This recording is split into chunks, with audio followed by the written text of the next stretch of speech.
I'm here with my brothers again. I just want to say I'm glad, I'm happy, and I am blessed. We also have Pastor John. Pass that blood, Pastor! Hey!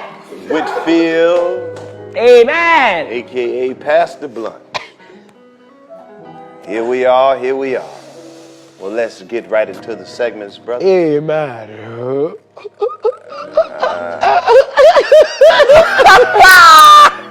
What the fuck is wrong with this nigga, man?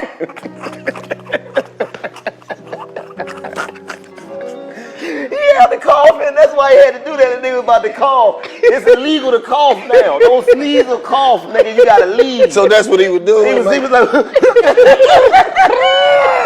he had to laugh the cough off, nigga. You seen it live right here on hey, 85. these times to show you who really love you, nigga. Right.